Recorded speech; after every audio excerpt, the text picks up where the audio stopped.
공독한 말씀 중심에서 저주가 변하여 축복으로 라는 제목의 하나님 말씀 전합니다.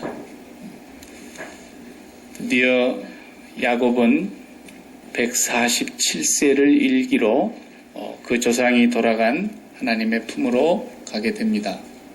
49장의 내용을 마감하고 그 12자녀를 불러놓고 마지막 축복을, 예언적인 축복을 선포하면서 모두에게 축복하고 다시 한 번 더 자기의 시신을 애굽 땅에 묻지 않고 우리 조상이 누워있는 아브라함이 막벨라 굴을 샀던 그 장소로 자기를 옮겨달라고 12자녀들에게 제삼 부탁하고 그리고 눈을 감게 된 장면이 이제 49장입니다.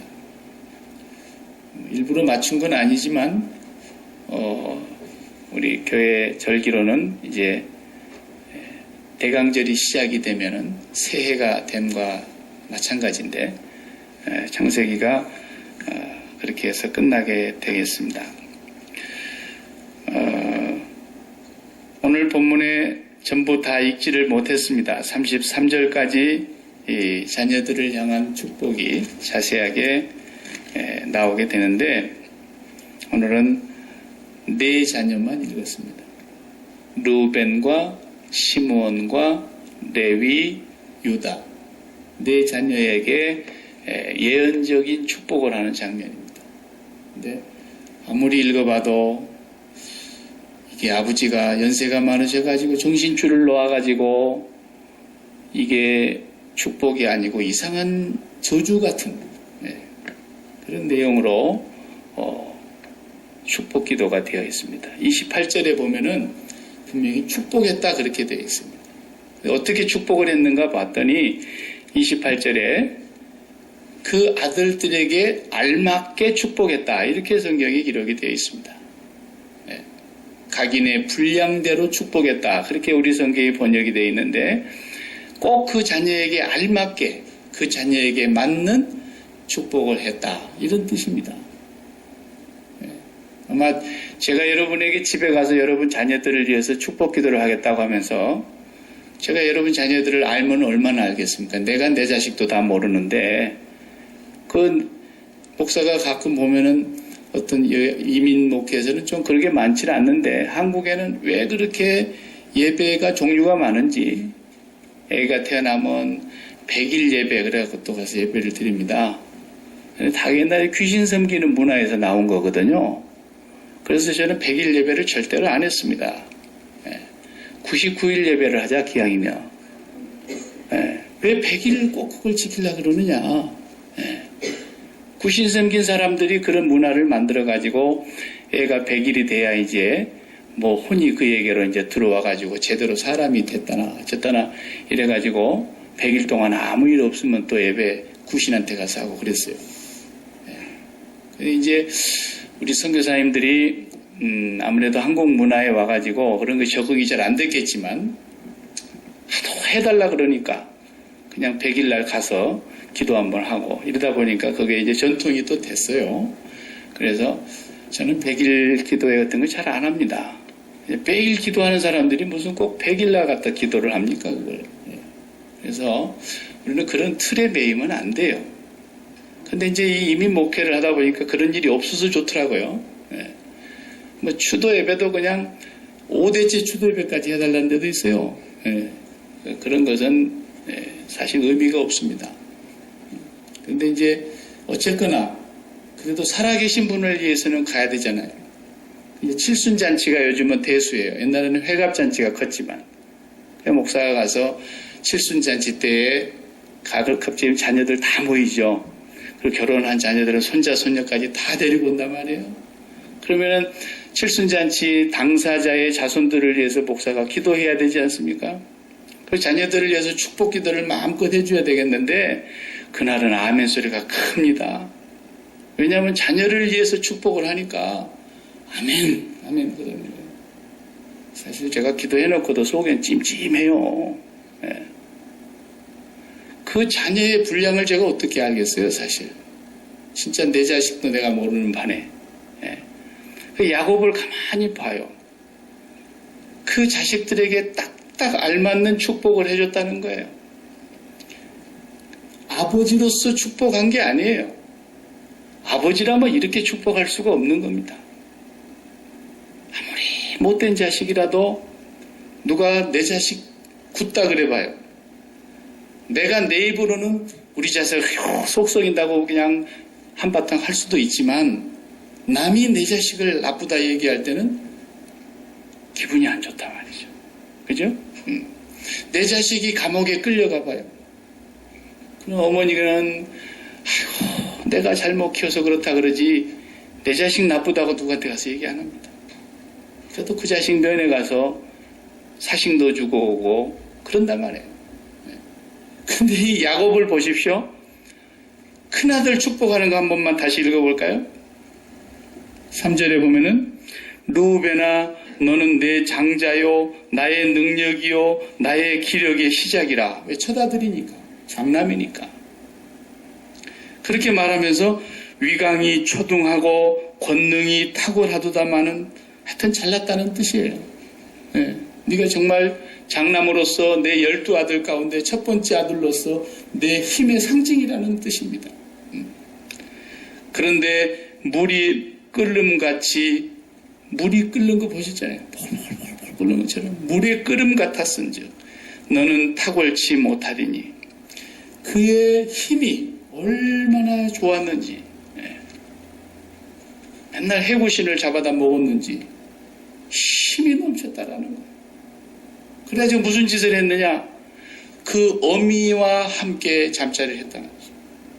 우리가 앞에서 보았죠? 쭉 상세히 봐오면서 그 12아들이지만 어머니는 넷이에요.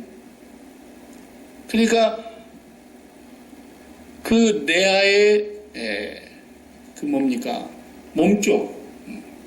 그 몸종이 결국은 이 자녀를 나중에 낳게 되지 않습니까?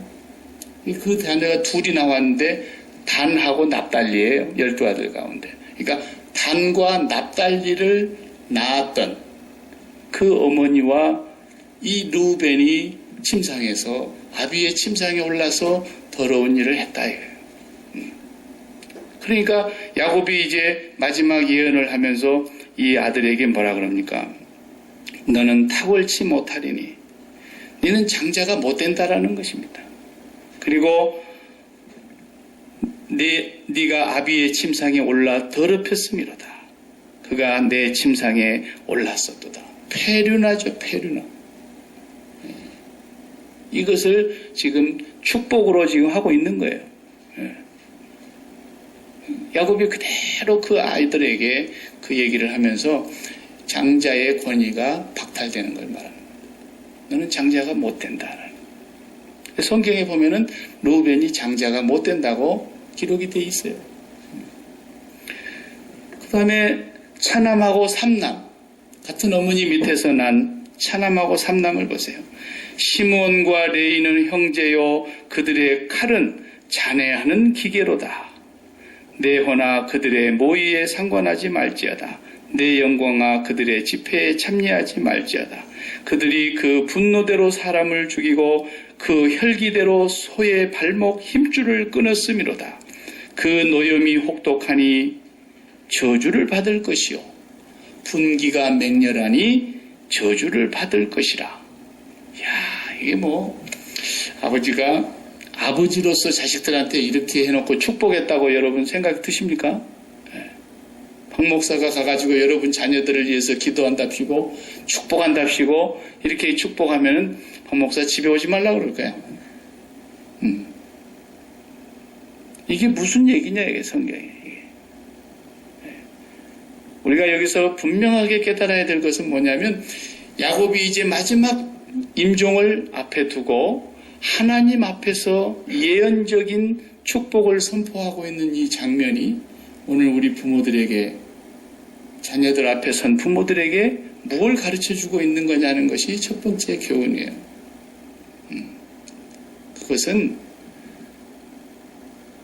아버지로서의 삶을 끝낸다라는 거예요. 내가 너희들의 육신의 아버지이기는 하지만 진짜 아버지는 한 분뿐이라는 거예요. 그래서 그 하나님 아버지 앞에서 제3자가 되어가지고 이 자녀들이 내 자녀가 아니라는 거예요.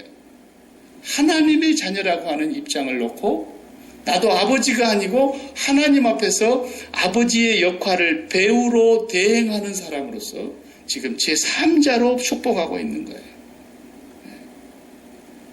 그러니까 우리가 육신적인 아버지, 어머니의 정을 가지고 막 축복한다고 해서 그 축복이 하나님이 우리 자식을 보고 있을 때 그 보는 입장과 똑같은가? 그렇지 않으면 전부 공수표 남발하는 거죠. 그냥. 듣기 좋은 말이 얼마든지 할 수 있죠. 이 아이가 들어가도 복을 받고 나가도 복을 받게 하시고 이 아이의 하는 모든 손으로 하는 일에 떡반죽 그릇이 복되게 하시고 왜 못하겠어요? 그렇지만은 그건 우리 인간의 정에 의해서 나오는 얘기고 하나님 아버지 앞에서 부모의 역할을 받은 우리가 어떻게 해야 되는가 하는 것을 잘 가르쳐주고 있는 것이에요. 그래서 우리 자녀들이 가장 축복이라고 하는 것이 뭐겠는가? 제일 중요한 축복이 뭔가? 이 축복이라는 것처럼 혼돈스러운 게 없어요. 가장 많이 오해하고 있는 것이 이 축복이라고 하는 것입니다. 그러니까 우리가 땅에다가 발을 붙이고 몸이 살아있는 동안에 이 세상에 속한 복들이 있다 보니까 출세하는 복, 성공하는 복, 돈 많이 버는 복, 승진하는 복, 유명 대학에 1등 합격하는 복, 복이 한두 가지가 아니잖아요. 오복이라고 해놨지만 오복 갖고는 양에도 안 차요. 수만 가지 복이 들어오라고 계속 복 그렇게 하지만은 진짜 복이 뭐냐는 거예요. 진짜 복이. 주님께서 베드로 사도를 보고 수제자 베드로 사도를 보고 뭐라 그러냐면 베드로야 네가 젊었을 때는 네 마음대로 다녔지만 네가 늙었을 때는 사람들이 내 팔을 벌리고 네가 원치 아니하는 곳으로 띠를 띄우고 갈 것인데 네가 어떻게 죽을지를 주님이 지금 말씀하고 계시는 거예요. 베드로가 어떠한 죽음을 당할 것인가를 설명한 것이라 그랬어요. 성경에. 그 베드로를 위해서 축복 기도를 한다 해봅시다. 베드로가 어떻게 죽었습니까? 나는 우리 주님의 십자가에 감히 올바로 박혀서 죽을 자격도 없는 사람이라고 거꾸로 매달려 달라 그래가지고 십자가에 거꾸로 매달려서 순교를 했어요. 베드로 그대는 십자가에서 거꾸로 매달려 죽을 것이며 이렇게 축복 기도를 하면은 그게 우리 입장에서 보면 저주지 의지 어떻게 축복입니까 그게. 나무에 달린 자마다 저주 아래 놓인 자라 그랬는데 예수님은 우리를 대신해서 나무에 달려서 저주를 받은 분이라면 베드로는 저주를 꽃배기로 받은 사람입니다. 그 십자가에 옳게도 못 박히고 거꾸로 매달려가지고 죽었는데 이게 어떻게 축복이겠냐고요. 그런데 베드로는 자기가 원해서 그렇게 죽게 해달라는 거예요. 우리가 사도행전을 수요일 밤에 계속 보고 있지만 바울 사도가 전도로 가는 일정을 우리가 거의 이제 다 마쳐가는데 어디 한번 기분 좋게 대접받은 곳이 있습니까? 한 번도 없어요. 그렇게 매맞고 그렇게 고난당하고 그리고 기도를 하면 성령께서 각 성에서 자기에게 계시를 주시는데 뭐라 그래요? 이제는 네가 결박과 환난이 기다리고 있다. 성령이 계속 계시하는 거예요. 그래서 예루살렘에 못 올라가게 다 만류하고 가면 잡혀서 죽는다고 알고 있기 때문에. 그런데도 사도 바울은 나의 달려갈 길과 주 예수께 받은 사명, 은혜의 복음을 증거하려 함을 마치기까지는 내 생명을 조금도 아까워하지 않는다. 뭐가 축복입니까? 뭐가? 이 축복처럼 헷갈리는 게 없단 말이죠. 그것처럼 혼돈스러운 게 없어요. 아버지, 어머니로서의 부정과 모정을 가지고 우리 자식들을 축복하는 축복과 하나님이 정말로 참 아버지 되신 하늘 아버지가 그분의 자식 되시는 자녀들을 축복하는 축복과는 너무 다르다. 이거 우리가 분명하게 해야 됩니다. 제가 밴쿠버에 있을 때 아버지 학교라는 프로그램이 있어가지고 사방에 교회에서 뭐 아버지 학교하고 또 아버지 학교가 아예 그냥 따로 어디 차려져가지고 정기적으로 아버지 학교 하더만요. 저보고 또 아버지 학교 한번 들어오시라고 그래서 나는 이제 아버지도 아닌데 뭘 아버지 학교 들어가느냐고. 가서 배울 게 뭐가 있겠느냐고. 죽으면 되는 거지. 내가 그러고 말았어요. 뭘 가르치는지 저는 들어가 보지 않았기 때문에 말을 할 수는 없지만 분명한 것 한 가지는 아버지 됨이 죽지 않으면 진실로 자식들을 바른 길로 인도하기 어렵습니다. 어머니 됨이 죽지 않으면 이거 내가 낳았다고 내 자식이 아니라는 것을 철저하게 깨닫지 못하면 진짜 축복이 뭔지를 모른다는 거예요. 스데반에게 축복을 합니다. 너는 조금 있으면 원수들의 손에 의해서 돌무더기에 맞아서 돌무더기가 네 무덤이 될 것이다. 이게 축복입니까? 저주입니까? 그리스도인이 바라보고 있는 축복이 뭐냐는 거예요. 그렇기 때문에 지금 야곱이 이 자식들을 놓고 축복을 한답시고 하는 말이 너는 저주를 받을 것이요. 분기가 탱천하니 저주를 받을 것이요. 내가 그들을 야곱 중에서 나누며 이스라엘 중에서 흩으리로다. 아버지 정신으로 이렇게 말할 수는 없는 겁니다. 아버지 정을 가지고는 이렇게 한다고 할 수는 없는 거예요. 야곱은 그 자녀들 하나하나를 이제 마지막 하나님 앞에서 그들의 분량대로 그들에게 알맞게 축복했더라고. 이것이 성경이 가르쳐주는 아버지 됨의 축복입니다. 그러니까 저주네요. 축복이 아니라 오늘 보니까. 그리고 나서 이제 유다가 나옵니다. 네 번째 아들. 유다야, 너는 내 형제의 찬송이 될 것이다. 유다라는 이름 자체가 뜻이 찬송이라는 뜻이에요. 제 큰 놈을 제가 찬송이라고 지을 때 이 유다의 이름을 따서 제가 지었어요. 그리고 어제가 생일인데 제가 메시지 한 줄을 딱 보냈죠.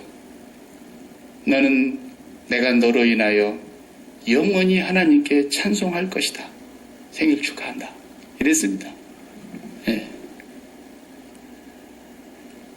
그 뜻을 언제나 지가 깨달았는지 모르겠지만 이 유다를 낳을 때에 그 어머니가요 한이 맺혀가지고 났어요. 앞에서 봤죠 우리.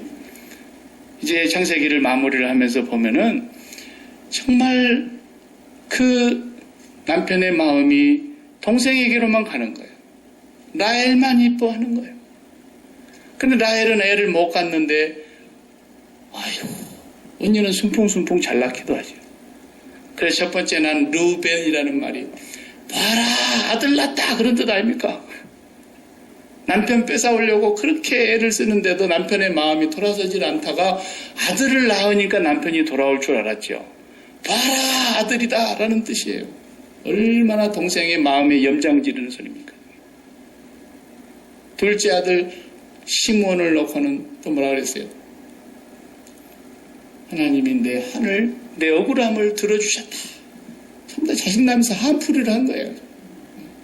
세 번째 아들 레위를 낳고 이제는 내 남편이다 라는 뜻이에요. 나는 남편과 연합되었다. 그때까지도 라헬은 애를 못 낳잖아요. 그런데 마음은 레아에게로 오지 않고 계속 라헬에게로 가는 그 남편을 보면서 네 번째 아들이 유다입니다. 유다를 낳는데 유다는 뭐라 했어요? 내가 이제는 여호와를 찬송하리로다. 그리고 났더니 레아가 손이 끊겼더라 그랬어요. 1차까지 그래서 4명을 낳은 거예요. 그 뒤에 가서 좀 더 낳기는 했지만 그렇게 된 겁니다 이게. 그래서 이름을 유다라 그랬어요. 유다는 그러면 깨끗하냐? 유다는 그러면 아주 훌륭한 분이냐? 앞에서 우리가 봤지만 정말 유다의 집안만큼은 역사를 좀 바꾸고 싶어요. 예? 역사책을 왜곡하고 싶단 말이에요. 일본 저 인간들이 우리나라 역사를 왜곡하려고 하는 것처럼. 유다의 집안은 정말 너무 창피해서 우리 조상의 가문의 족보가 이렇습니다 하고 족보책에 넣기도 부끄러워. 그렇지 않습니까? 그런데 오늘 그 유다에게서 뭐라고 말씀합니까? 10절에 보면은 홀이 유다를 떠나지 아니하며, 홀이라는 건 지팡이죠?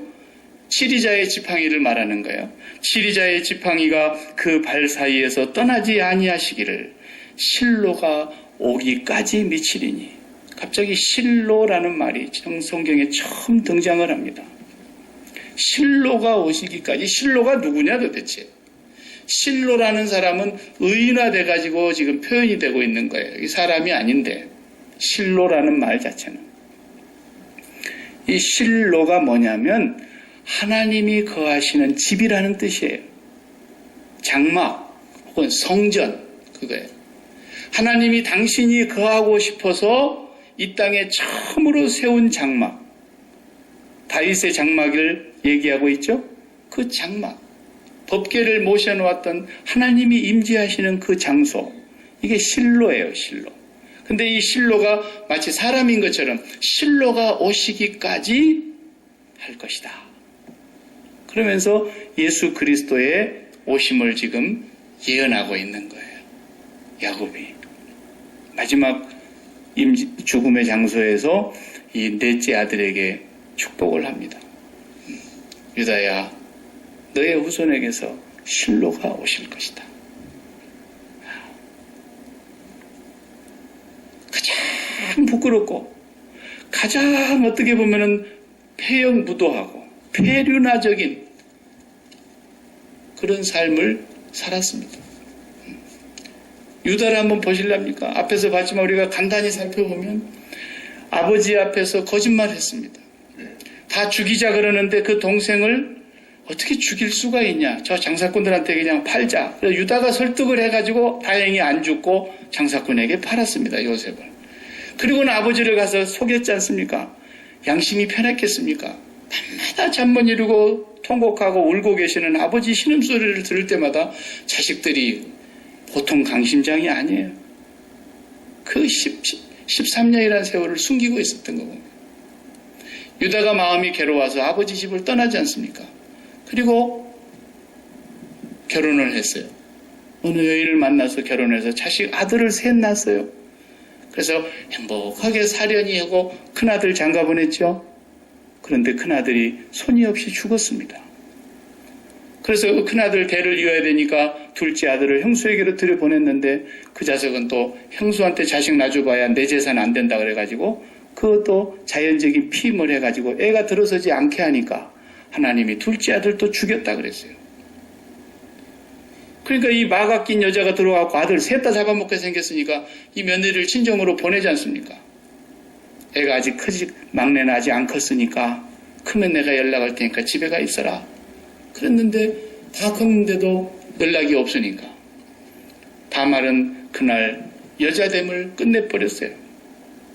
그리고는 창녀로 변장을 해가지고 시어머니도 돌아가셨죠. 옆구리가 허한 이 유다에게 창녀의 몸을 가지고 변장을 해가지고 들어와서 시아버지와 하룻밤 잠을 청했던 거죠. 시아버지가 들어간 거예요. 약조물을 주기로 하고.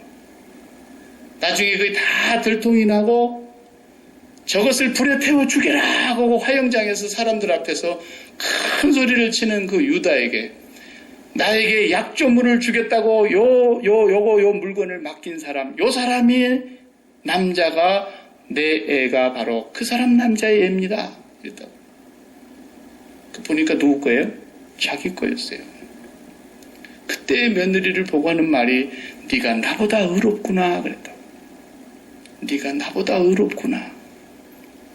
이 며느리는 여자들이 시집 오면 제일 먼저 듣는 게 뭐예요? 남편한테 혹은 시어머니한테 그 집안 가문 얘기입니다. 다 너 아버지 어떻고 할아버지 어떻고 시집 가서 보면은 남자만 만났을 때는 그 집안 몰랐다가 시집 들어가 보면 그 가문 다 알게 되잖아요. 전통도 알게 되고 집안 내력도 알게 되고. 다말은 그 집안에 시집 와서 들은 얘기가 아브라함 얘기하고 이삭 얘기밖에 없어요. 계속해서 야곱까지 내려오는 그 조상적부터 섬겨오는 하나님 얘기, 하나님의 언약에 대한 얘기, 그 약속에 대한 얘기, 그 가문의 대를 잇고 그 가문에 남기 위해서 이 여인은 여자됨을 포기해버리고 며느리됨을 포기해버리고 그날로 자기는 그 아이를 낳았던 거예요. 그래서 마태복음을 보면은 유다는 다말에게서 베레스와 세라를 낳고 이렇게 되어 있지 않습니까? 하나님의 거룩한 실로가 오시는 그 역사가 여기서 이어져 가는 거예요. 다말이 있는 거예요, 그걸. 엄청난 하나님의 섭리가 그 속에 있었던 거죠.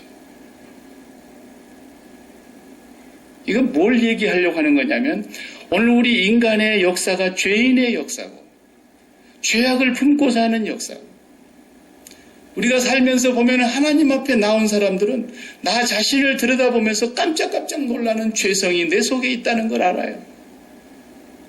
또 내가 다른 사람과의 관계 속에서 내 안에 있는 죄가 어떤 것인가를 우리가 경험하고 살아요.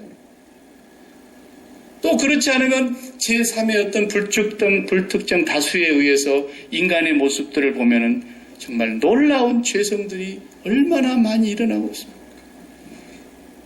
얼마 전에 제가 추적 60분이라는 그 사회 고발 프로그램, 시사 프로그램을 한번 봤어요. 우리나라의 모습을 그 PD들이 나와서 얘기를 하는데 요즘 그 휴대폰 들고 다니는 거 그 손 안에 있는 이 휴대폰 하나 때문에 얼마나 많은 애들이 죄를 짓고 사는지 초등학생부터서 고등학교까지 임상적으로 그들 속에 들어가가지고 직접 대화하고 그들에게 설문조사하고 그들과 상담하고 하면서 전부 조사해냈는데 그걸 보면서 너무 가슴이 아파요. 어떻게 저 5, 6학년 초등학생 아이들이 저런 걸 보면서 저런 생각을 하게 될까? 우리 때는 그래도 고등학교 한 2학년 때나 어쩌다가 선대의 서울 잡지에서 한 장 오려다 가지고 그 애들이 갖고 와갖고 막 봤냐? 그러면 막 그거 점심시간에 한번 보려고 눈이 벌게 가지고 막 그런 거 한번 그러던 시절은 있었지만 요즘은 초등학교 벌써 5, 6학년이면은 상상할 수 없는 일들이 손안에서 벌어지는 거예요. 그리고 그 아이들이 이제 집을 뛰쳐나가가지고 그 삶이 어떻게 되어 있는가 너무너무 비참한 모습을 보여주는 거예요. 1시간 동안. 그걸 보면서 한편은 또 이런 세상에서 우리 아이들이 자라지 않았던 것이 너무 감사하구나라는 면도 있었지만 사람의 그 죄성이 말이죠. 얼마나 잔혹하고 잔인하고 얼마나 패역한지 이게 인간이라고 하는 것을 적나라하게 보여주는 거예요. 어린아이가 어린아이가 아닙니다. 아이, 목사님, 내 아이는 그래도 그렇지는 않아요. 그래, 착각하지 마세요. 절대로 그렇지 않습니다. 우리 부모는 모릅니다. 내가 난 자식이라고 해서 알 수가 없어요. 그게 인간이라는 거예요. 지난주 토요일 날, 어제도 우리가 장제부 성경 공부할 때 로마서를 우리가 지금 공부하고 있는데 인간의 실상을 배우고 있는 거예요. 인간론. 인간이 뭐냐? 하나님이 없는 사람들이 인간을 연구하니까 프로이드가 인간이 어떻다 그러고 칼 융이 어떻다 그러고 그런 얘기를 하지만 성경에서 말하는 인간론은 그런 인간과 달라요. 네. 그래서 정말 인간의 그 진정한 본 모습을 보지 못하면 복음을 만날 수가 없는 거예요. 예수 그리스도를 만난다고 하는 것은 누가 주님을 정말 만날 수 있느냐? 누가 주님을 정말 믿을 수가 있느냐? 인간이 어떤 존재인가를 정확하게 아는 사람만 주님을 만나게 되어 있어요. 인간이 굉장한 존재인 줄로 착각하고 있는 사람은 절대로 주님을 못 만나는 겁니다. 죄가 뭔지를 모르기 때문에 그러는 거예요. 여러분이 건강한데 의사 찾아가겠습니까? 아무 일이 없는데 누가 병원 앞을 들락거리겠어요? 내 몸에 병이 있다는 걸 아는 순간부터 우리는 의사를 찾아가게 돼 있어요. 내가 어떤 죄인이른가를 알지 못하면 절대로 주님을 찾을 수가 없고 주님을 만날 수는 없어요. 듣고 알 수는 있어도. 주님을 진정으로 인격적으로 만날 수 있는 사람은 인간이 얼마나 하나님 앞에 패역하고 폐륜화적인 죄인이라는 사실을 아는 거죠. 그래서 그걸 깨닫게 하시기 위해서 성령이 오셔서 죄가 뭔가 그리고 죄인은 어떤 심판을 받는가 어떤 사람이 의인인가 죄에 대하여, 심판에 대하여, 의에 대하여 말씀하시려고 성령이 오셨다 그랬어요. 그렇기 때문에 성령으로 하지 않고는 인간이 인간을 알 수가 없습니다. 절대로 인간을 못 깨닫습니다. 그러니까 성령 받지 않으면 맨날 어떻습니까? 아이고 저 인간, 아이고 저 인간, 그러면서 자기는 안 보이고 맨날 저 사람만 보여요. 성령을 받으면 이제 뭐가 보입니까? 사도 바울처럼 내가 죄인 중에 괴수구나, 내가 칠풍이네, 만삭되지 못하여 난 자식이네, 내가 죄인 중에 내가 제일 왕초네, 가장 율법으로 바리새인적으로 살고 의롭다 하고 율법으로 흠이 없다고 말했던 그 사람의 입에서 내가 죄인 중에 괴수구나, 이게 나옵니다. 야곱의 12아들을 통해서 지금 보여주려고 하는 것은 뭐냐면 모든 사람의 실상을 보여주고 있는 거예요. 이 세상에서 자기 힘을 키우고 자기 정력으로 살려고 하는 사람들, 전부 르우벤 같은 사람들이라고요. 자기 성질대로 살고 성질난다고 막 죽이고 자기 분나는 대로 혈기대로 사는 사람들, 시몬과 레위같이 사는 사람들이에요. 인간의 모든 모습을 이 12아들 속에 다 담아놓은 거예요. 그 죄인의 역사 속에 실로가 오시기까지. 이 실로는 하나님이 거하시는 장막. 에레미야 7장에 보면 그게 나와요. 하나님께서 처음 거하시기 위해서 만드셨던 그 장막을 여호와께서 떠나셨도다. 왜? 그 백성이 패역하니까. 그래서 이스라엘을 떠나시는 하나님으로 에레미야가 얘기를 해요. 그 실로, 그 하나님이 거하시는 집, 그걸 성전이라고 하죠. 그 성전을 헐어라. 내가 사흘 만에 다시 세울 것이다. 이 성전, 구약의 언약에 의해서 지어진 이 땅의 육신의 땅에 있는 성전, 이건 돌 위에 돌 하나 남지 않고 다 무너져야 될 것이라. 너희가 이 성전을 헐어라. 그 성전은 예수께서 자기 육체를 가리키면서 말씀하신 것이라고 했어요. 그래서 그 예수 그리스도께서 오시기까지, 진정으로 하나님을 모시고 하나님을 담은 그분이 오실 때까지, 유다의 후손으로 오실 예수 그리스도를 야곱은 멀리서 믿음으로 하나님 앞에서 예언하고 선언하셨던 거죠. 우리 죄인들의 역사에 그분이 오셔서 그분과 연합되는 사람은 죄인의 색깔이 다 의인의 색깔로 바뀐다고 하는 걸 보여주는 거죠. 모든 백성이 그 예수 그리스도 안에서 죄인이 변하여 의인이 되고 저주와 심판이 변하여 축복과 영원한 생명의 길로 들어가게 된다고 하는 것을 지금 야곱이 마지막 임종하면서 그 구약의 12지파를 놓고 선언하고 있는 거예요. 구약의 모든 백성들에게. 오늘 저와 여러분이 이렇게 감사절을 지키고 이렇게 추수감사절이라 그렇게 하는데, 물론 추수한 것에 대한 감사도 있지만 사실은 씨를 뿌릴 때부터 우리는 감사해야 됩니다. 추수 못할 수 있거든요. 추수 못해가지고 요즘 뭐 추수해도 돈도 안 되는 사람들이 얼마나 많은지 몰라요. 이제는 FTA가 돼가지고 농사 짓는 사람들이 추수감사절이라는 말이 무색하게 됐어요.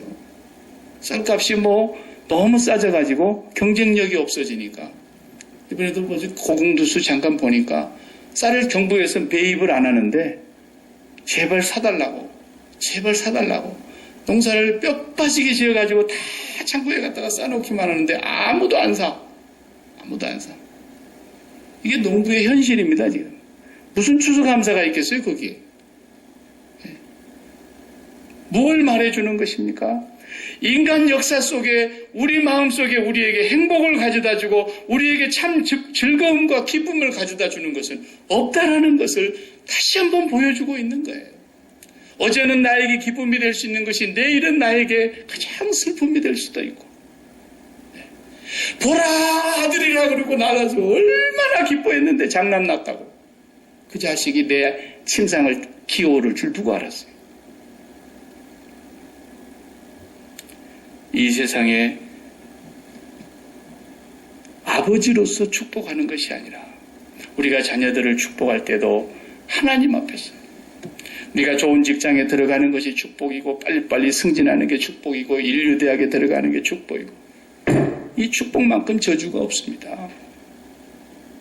차라리 실패도 쓰라리게 하면서 실패를 하는 가운데서 네가 별것 아니라는 걸 깨닫고 네가 연약한 존재라는 걸 깨닫고 네가 하나님의 은혜가 없이는 살 수 없다는 것을 깨닫고 네가 그리스도의 십자가의 은혜가 없이는 단 한순간도 하나님 앞에 설 수 없는 죄인이라는 걸 깨닫는다면 그게 축복이죠.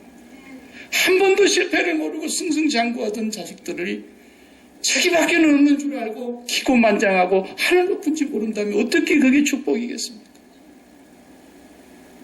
우리는 자식들을 진정으로 축복할 수 있어야 됩니다. 네가 세상에서 가장 좋은 대학에 인류대학에 입학을 못할지라도 너는 천국에 입학해야 된다. 세상 사람들이 너를 다 환영하지 못하고 받아들이지 못한다 할지라도 너는 하나님의 마음에 드는 자식이 돼야 된다. 이렇게 말할 수 있는 사람이 진짜 아버지입니다. 진짜 나그네 생을 살아가고 있는 사람들의 신앙 고백인 것입니다. 그리고 그렇게 연약한 속에서도 진짜 행복이 있다는 것을 하나님께로부터 오는 기쁨과 행복이 있다는 것을 알고 사는 사람이 성공한 사람일 것입니다. 우리 부모님들이 그런 믿음을 갖고 자식들을 축복하고 격려하고 하나님의 사랑을 그들에게 심어야 되는 거죠. 우리 자녀들은 태어날 때부터 어차피 로마서에서 말한 대로 어둠의 권세 아래서 태어난 거거든요. 그리고 태어난 자녀가 이미 어둠의 영으로 사로잡혀 있거든요. 왜? 태어나면서부터 이미 죄인으로 태어나는 것이고 죄인의 구조를 갖고 태어나는 것이고 그래서 우리 부모님들이 부모의 역할을 하고 있는 그 동안에 우리가 선교사가 되어서 우리 자녀들을 그 어둠에서 빛으로 어둠의 자식들, 어둠의 권세자들에게 붙잡힌 그곳에서 우리는 저들을 빛 가운데로 이끌어내는 선교사로서의 엄마 아빠일 뿐인 거예요. 그리고 이들을 하나님 아버지 앞에 우리가 바르게 안내하는 것으로 우리 인생 끝나는 것입니다. 그래서 야곱이 자식들을 놓고 바로 그 예수 그리스도가 오시는 것을 선언하면서 인생 끝내는 거예요. 그분이 오실 것이다. 그러니 너희들은 다 저주받아야 될 놈들인데 다 저주가 너희에게 합당한 인간들인데 그 유다의 후손으로 오실 그분이 있기 때문에 오늘 우리가 그분을 기다리고 있는 것이라는 것을 그래서 그분 때문에 이 저주에 받은 인생이 축복받은 인생으로 바뀌게 된다는 사실을 유다가 선언을 하고 인생을 끝낸 것이에요. 우리가 이 감사절에 다시 한번 하나님 앞에 감사한 것은 정말 우리 인생을 하나님이 복되게 하셨다는 것입니다. 정말 우리는 말로 다 할 수 없는 하나님의 은혜를 받고 살아가는 사람들이고 오늘 또 아버지 앞에 나와서 이 거룩한 장소에서 하나님께 영광을 돌릴 수 있다고 하는 이 사실이 우리에게 얼마나 감사한 일인가.